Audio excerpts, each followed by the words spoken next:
Friends, இன்னைக்கு night dinner பார்த்தீங்கன்னா நல்லா ரோட்டு கடைகளில் கிடைக்கிற மாதிரி நல்ல ஒரு சாஃப்டான பரோட்டாவும் அதுக்கு சைடிஷ் பார்த்தீங்கன்னா வெஜ் சால்னாவும் தாங்க ரெடி பண்ணியிருக்கேன். நம்ம வீட்டிலையே நல்லா வீசி அடித்து பரோட்டா செய்கிறதுக்கு என்ன மாதிரி மாவுலாம் நம்ம யூஸ் பண்ணோம்னா நமக்கு நல்ல ஒரு சாஃப்டான பரோட்டா கிடைக்கும். அடுத்து கடைகளில் கிடைக்கிற மாதிரியான வெஜ் சால்னா எப்படி செய்கிறது அப்படின்ற வீடியோலாம் இந்த வீடியோ ஃபுல்லாகவே பார்க்க போகிறோம். இந்த வீடியோவில் நிறையவே டிப்ஸ் அண்ட் ட்ரிக்ஸ் எல்லாம் இருக்குது. வீடியோ ஸ்கிப் பண்ணாமல் பாருங்கள். வாங்க நம்ம வீடியோக்குள்ளே போய் பரோட்டா எப்படி ரெடி பண்ணுறதுன்னு தான் பார்க்கலாம். பரோட்டாக்கு வந்து பார்த்தீங்கன்னா இது மேங்கோ மைதா மாவு வாங்கியிருக்கேங்க. மேங்கோ மைதா மாவு வந்து 1 கிலோ அளவுக்கு எடுத்துட்டு வாங்கியிருக்கேன். இந்த மாதிரி கடைகளில் கேட்டிங்கன்னா மேங்கோ மைதா மாவுன்னு கேட்டிங்கனாலே தருவாங்க. இந்த மாவு பார்த்தீங்கன்னா பரோட்டா செஞ்சால் நல்லா சாஃப்டாக கிடைக்கும்.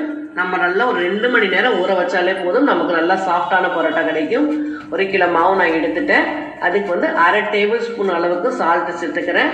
நல்லா கவுண்டர் டாப்லேயே மாவு பிசைஞ்சுக்கோங்க, இல்லை டேபிளில் போட்டு மாவு பிசைஞ்சுக்கோங்க. நான் அந்த மாதிரி மாவு பிசையும் போது நமக்கு ரொம்பவே ஈஸியாக மாவு பிசைஞ்சிடலாம். இதுக்கு தண்ணியோட அளவு பார்த்தீங்கன்னா ஃபஸ்ட்டு வந்து மெஷரிங் கப்பில் 1 கப் அளவு தண்ணி சேர்த்துக்கிறேன். தண்ணி வந்து நடுவில் நல்லா மாவை போட்டுட்டு நடுவில் குழி பண்ணிவிட்டு ஒரு 3/4 கப் அளவுக்கு தண்ணி சேர்த்து கொஞ்சம் கொஞ்சமாக மாவு சேர்த்துக்கோங்க. சேர்த்து நல்லா மிக்ஸ் பண்ணிக்கோங்க. வேறு எந்த பொருளும் தேவையில்லைங்க. நம்ம இந்த மாதிரி பரோட்டாக்கு மாவு பிசைஞ்சாலே நல்லா சாஃப்டாகவும் இருக்கும், நல்ல கலராகவும் வரும். பதத்தில் தான் மாவு பிசையணும்.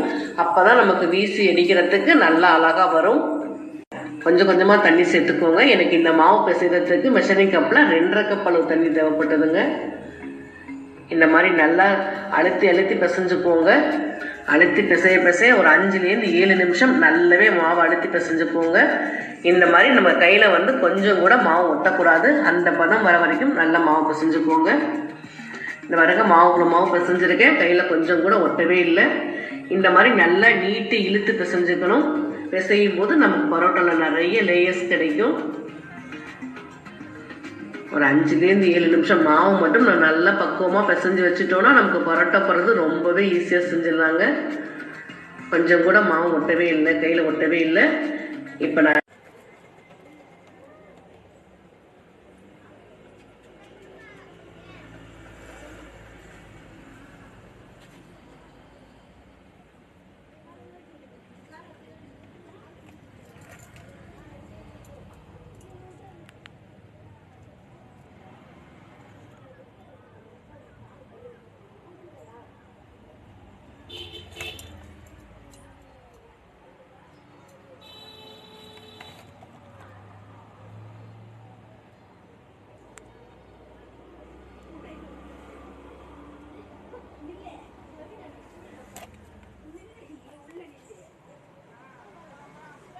எடுத்துட்டு நம்ம கொஞ்சம் கூட எண்ணெயும் நம்ம சேர்க்காம தான் மாவு பிசைஞ்சிருக்கோம்.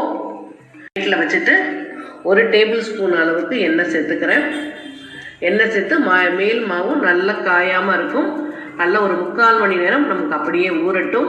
நல்லா எல்லா பக்கமும் எண்ணெய் அப்ளை பண்ணிவிட்டு அப்படியே ஒரு மூடி போட்டு மூடி வச்சிடலாம். ஒரு 3/4 மணி நேரம் கழித்து நம்ம திரும்ப பார்க்கலாம்.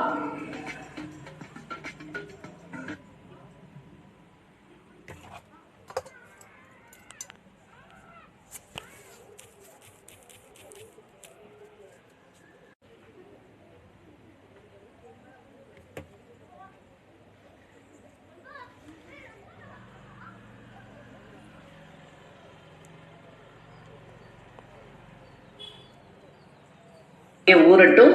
நல்லா எல்லா பக்கமும் எண்ணெய் அப்ளை பண்ணிட்டு அப்படியே ஒரு மூடி போட்டு மூடி வச்சிடலாம். ஒரு 3/4 மணி நேரம் கழிச்சு நம்ம திரும்ப பார்க்கலாம். 3/4 மணி நேரம் ஆயிடுச்சுங்க. மாவு எந்த அளவுக்கு ஊறி இருக்குன்னு பாருங்க. நம்ம மாவு முன்னாடி பிசையும் போது எந்த அளவுக்கு அழுத்தமா இருந்தது, இப்ப பாருங்க நல்லா சாஃப்ட் ஆயிடுச்சு. இதை அப்படியே ஒரு கத்தி வச்சு நான் கட் பண்ணி ஒரு 5லேருந்து 7 நிமிஷம் மாவு மட்டும் நான் நல்லா பக்குவமாக பிசைஞ்சு வச்சுட்டோன்னா நமக்கு பரோட்டா போடுறது ரொம்பவே ஈஸியாக செஞ்சிடலாங்க. கொஞ்சம் கூட மாவு ஒட்டவே இல்லை, கையில் ஒட்டவே இல்லை. இப்போ நான் இதை எடுத்துட்டு நம்ம கொஞ்சம் கூட எண்ணெயும் நம்ம சேர்க்காம தான் மாவு பிசைஞ்சிருக்கோம். இந்த அளவு நல்லா திக்காக இருக்கணும். அப்படியே ஒரு பிளேட்டில் வச்சுட்டு 1 டேபிள் ஸ்பூன் அளவுக்கு எண்ணெய் சேர்த்துக்கிறேன். எண்ணெய் சேர்த்து மேல் மாவும் நல்லா காயாமல் இருக்கும். நல்லா ஒரு 3/4 மணி நேரம் நமக்கு அப்படியே ஊறட்டும். நல்லா எல்லா பக்கமும் எண்ணெய் அப்ளை பண்ணிவிட்டு அப்படியே ஒரு மூடி போட்டு மூடி வச்சிடலாம். ஒரு 3/4 மணி நேரம் கழித்து நம்ம திரும்ப பார்க்கலாம். 3/4 மணி நேரம் ஆயிடுச்சுங்க. மாவு எந்த அளவுக்கு ஊறி இருக்குன்னு பாருங்கள். நம்ம மாவு முன்னாடி பிசையும் போது எந்த அளவுக்கு அழுத்தம் அடுத்து பச்சை மிளகாய் பார்த்தீங்கன்னா ஒரு 6லேருந்து 7 பச்சை மிளகாய், ஒரு 6லேருந்து 7 கிராம்பு சேர்த்துக்கிறேன். கொஞ்சமாக கல்பாசி சேர்த்துக்கோங்க. இந்த வெஜ்ஜு சால்னாக்கு கல்பாசியோட வாசனை ரொம்பவே முக்கியமாக இருக்கும். அடுத்து பட்டை பார்த்தீங்கன்னா ஒரு 5லேருந்து 6 துண்டு பட்டை எடுத்துக்கலாம். இதை வந்து ஒரு 80% நல்லா பவுடர் பண்ணி எடுத்து வச்சுக்கலாம். இந்த பவுடர்லாம் போட்டு நம்ம சால்னா செய்யும்போது நமக்கு கடைகளில் கிடைக்கிற மாதிரியே நல்ல கம்மன்னு வாசனையான சால்னா கிடைக்கும். டைஜஷனுக்கும் ரொம்பவே நல்லது. அடுத்து இஞ்சி பூண்டு பேஸ்ட்டு பார்த்தீங்கன்னா இஞ்சி 1 பங்கு எடுத்துருந்தோன்னா பூண்டு பார்த்தீங்கன்னா 2 பங்கு அளவுக்கு எடுத்துக்கணும். இஞ்சி பூண்டு பேஸ்ட்டும் நல்லா ஃபைனாக அரைச்சி எடுத்து வச்சுக்கலாம். நம்ம ப்ரிப்ரேஷன் பண்ணிட்டோன்னா நமக்கு சால்னா வைக்கிறது ஒரு 20 நிமிஷத்தில் ரெடி பண்ணிடலாங்க. அடுத்து தேங்காய் பார்த்தீங்கன்னா மெஷரிங் கப்பில் 1.25 கப் அளவு நான் தேங்காய் எடுத்துக்கிறேன். தேங்காய் கொஞ்சம் அதிகம் சேர்த்தா தாங்க நல்லாயிருக்கும். 2 டேபிள் ஸ்பூன் அளவுக்கு வேர்க்கடலை, 3 டேபிள் ஸ்பூன் அளவுக்கு பொட்டுக்கடலை சேர்த்துக்கலாம். நல்ல வேர்க்கடலை சேர்த்து சால்னா செய்யும்போது நல்லா சூப்பர் டேஸ்ட்டாக இருக்கும் ஃப்ரெண்ட்ஸ். பொட்டுக்கடலை நல்லா திக்னஸ் கொடுக்கும். நல்லா அரைச்சி ரெடி பண்ணி எடுத்து வச்சுக்கலாம். இந்த பக்குவத்துக்கு நல்லா ஃபைனாகவே அரைச்சி எடுத்து வச்சுக்கோங்க. இதுக்கு 1 கப் அளவு தண்ணி சேர்த்து நல்லா அரைச்சி எடுத்து வச்சுருக்கேன். அடுத்து நம்ம சால்னா தாளிச்சுக்கலாம். ஒரு 4 டேபிள் ஸ்பூன் அளவுக்கு எண்ணெய் சேர்த்துக்கிறேங்க. ஒரு அரை டேபிள் ஸ்பூன் அளவுக்கு சோம்பு, ஒரு சின்ன துண்டு பட்டை, 2 கிராம்பு, கல்பாசி எடுத்துக்கலாம். இதெல்லாம் கல்பாசிலாம் சேர்த்து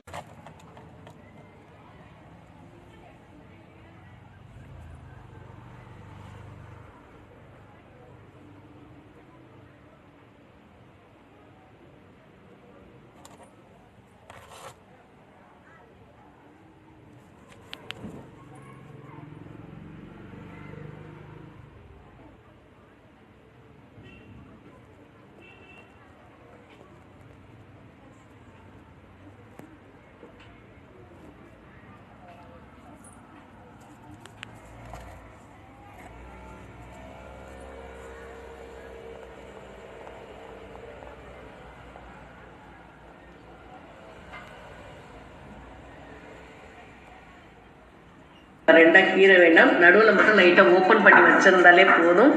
இந்த மாதிரி எல்லா பக்கமும் நல்லா கீறி விட்டு ஒரு 6லேருந்து 7 ஒரு சின்ன துண்டு பட்டை, 2 கிராம்பு, கல்பாசி எடுத்துக்கலாம்.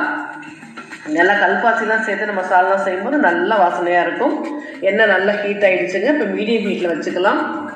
சோம்பு வந்து ரொம்ப அதிக அளவுக்கு பொரிய வேண்டாங்க. பாதி அளவுக்கு பொரிஞ்ச உடனே நம்ம வெங்காயம் சேர்த்து நல்லா ஒரு 70% அளவுக்கு வரைக்கும் நல்லா வதக்கிக்கலாங்க.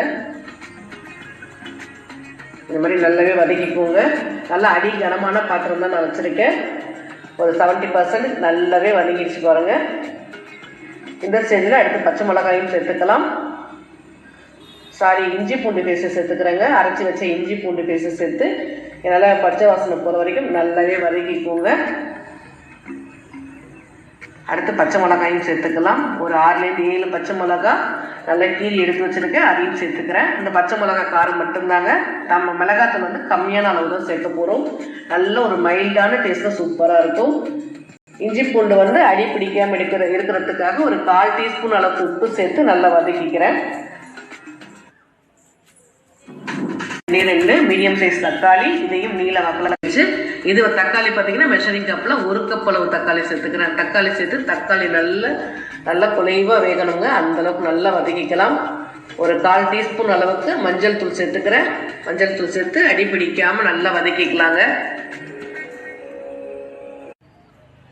இல்லாமல் நல்லா அழுத்தி பிடிச்சி உருண்டை போட்டுக்கோங்க. இந்த மாதிரி நம்ம கடைகளில் போடுற மாதிரியே நம்ம உருண்டைகளும் போட்டு வச்சுக்கலாம். போட்டுட்டு ஒரு டேபிள் ஸ்பூன் அளவுக்கு எண்ணெய் சேர்த்துக்கிறேன். எண்ணெய் சேர்த்து மாவு மேலே நல்லா எண்ணெய் அப்ளை பண்ணிவிட்டு திரும்ப ஒரு 3/4 மணி நேரத்துலேருந்து 1 மணி நேரம் நல்லாவே ஊற வச்சுக்கலாங்க. நம்ம இந்த மாவு பார்த்தீங்கன்னா கிட்டத்தட்ட 2லேருந்து 2.5 மணி நேரம் ஊற வச்சாலே போதும். நல்லா எண்ணெய் சேர்த்துட்டேன். எண்ணெய் சேர்த்து 4 கப் அளவு தண்ணி சேர்த்தாச்சு. அடுத்து 5வது கப் அளவு தண்ணி சேர்த்துக்கிறேன். அடுத்து 6 கப் அளவு தண்ணி சேர்த்துக்கிறேன். 6வது கப் அளவு தண்ணி சேர்த்துக்கிறேன். ஒரு 1.25 டேபிள் ஸ்பூன் அளவுக்கு கல் உப்பு சேர்த்துக்கலாங்க. உப்பு வந்து ஒரு 80% மட்டும் நல்லா சேர்த்துக்கலாம். நம்ம வந்து பொட்டுக்கடலை, தேங்காய், வேர்க்கடலை சேர்க்கறதுனால இன்னும் நல்லா கொதிக்க நல்லா திக்காதாங்க ஆகும். அதனால் உப்பு பார்த்தீங்கன்னா ஒரு 80% மட்டும் உப்பு சேர்த்துக்கோங்க. நம்ம அப்போ தான் பரோட்டா கூட வச்சு சாப்பிட்றதுக்கு கரெக்டாக இருக்கும். கறி மசாலா தூள் பார்த்தீங்கன்னா 1/2 டேபிள் ஸ்பூன் அளவுக்கு கறி மசாலா தூள் சேர்த்துக்கலாம். சேர்த்துட்டு நல்லா ஒரு தடவை மிக்ஸ் பண்ணிக்கோங்க. நல்லா ஒரு கொதி வரட்டும். கொதி வந்ததுக்கப்புறம் டேஸ்ட்டு பாருங்கள். உப்பு காரம் உங்களுக்கு எந்த அளவுக்கு. லைட்டாக எண்ணெய் தடவிக்கோங்க. எண்ணெய் தடவிட்டு நம்ம லைட்டாக பூரி போடுற மாதிரியே நல்லா பூரிக்கட்டையெல்லாம் நம்ம மாவு நல்லா இழுத்து விட்டுட்டு கட்டை விரல் ஒரு பக்கம் அடியில் வச்சுட்டு மேலே 4 விரல் வச்சுக்கோங்க. இப்படியே வீசி அடிக்க வேண்டியதாங்க. பாருங்கள் எந்த அளவுக்கு நல்லா வீசி நல்லா சாஃப்டாக வருது பாருங்கள். நம்ம கடைகளில் கிடைக்கிற மாதிரியே நம்ம வீட்லேயும் இந்த மாதிரி நல்லா வீசி அடித்து பரோட்டா செய்யலாம். ஒரு நுனி ஒரு பக்கம் எடுத்துட்டு திரும்ப இன்னொரு பக்கம் கையால் வச்சு அழுத்தி பிடிச்சிட்டு அப்படியே மாவை சுற்றிட வேண்டியதாங்க. இந்த மாதிரி செய்யும்போது பரோட்டா நல்லா சாஃப்டாக இருக்கும். நிறைய லேயர்ஸ். 7 நிமிஷம் கொதிக்கட்டும். இந்தளவு நல்லா கொதி வந்துருச்சு. கொதி வந்தோன்னா லோ ஃப்ளேமில் போட்டு ஒரு 10 நிமிஷம் வச்சுருங்க. நமக்கு வெஜ்ஜு சால்னா சூப்பராக ரெடி ஆகிடுச்சு. நல்லா உப்பு காரம்லாம் கரெக்டாக இருக்குது ஃப்ரெண்ட்ஸ். பாருங்கள் எந்த அளவுக்கு நமக்கு சால்னா கொதிச்சு கலர் மாறி வந்திருக்கு பாருங்கள். இன்னும் நல்லா எண்ணெய் பிரிஞ்சு வரணும். நம்ம அதுக்குள்ளே பரோட்டா ரெடி பண்ணிடலாம். மாவு நல்லா ஊறிடுச்சு. இப்போ நம்ம பரோட்டா செய்யறதுக்கு ரெடி பண்ணிடலாம். அளவுக்கு எண்ணெய் தேவையான அளவுக்கு எண்ணெய் சேர்த்துக்கோங்க. சேர்த்து நல்லா திருப்பி விட்டு வேக வச்சுக்கோங்க. நமக்கு பரோட்டா வேகும் போதே நல்லா ஃப்ளஃபியாக உப்பி வருது பாருங்கள். நிறைய லேயர்ஸோட கிடைக்கும். நல்லா செவந்து வருது பாருங்கள். நம்ம கடைகளில் கிடைக்கிற மாதிரியான பரோட்டா நம்ம வீட்டிலையே சூப்பராக செய்யலாம். எல்லா பக்கம் நல்லா திருப்பி விட்டு வேக வச்சாச்சு. இப்போவே தெரியுது பாருங்கள் எந்த அளவுக்கு லேயர்ஸ் தெரியுது. அப்படியே எடுத்து வச்சிடறேன்.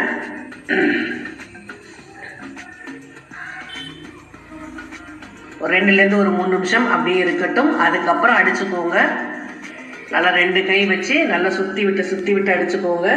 ஒரு 3லேருந்து 4 தடவை நல்லா அடிச்சுட்டு அப்படியே நடுவில்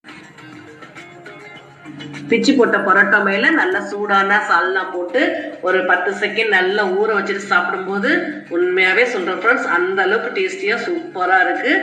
சின்ன ஒரு மைல்டான மசாலா வாசனையோட ரொம்ப நெஞ்சரிச்சல்லாம் இல்லாமல் நிறைய தேங்காய்லாம் நம்ம அரைச்சி சேர்த்துக்கிறதுனால சின்ன வேர்க்கடலை வாசனை, இஞ்சி பூண்டு வாசனை நல்ல ஒரு அட்டகாசமாக இருக்குது ஃப்ரெண்ட்ஸ். நீங்களும்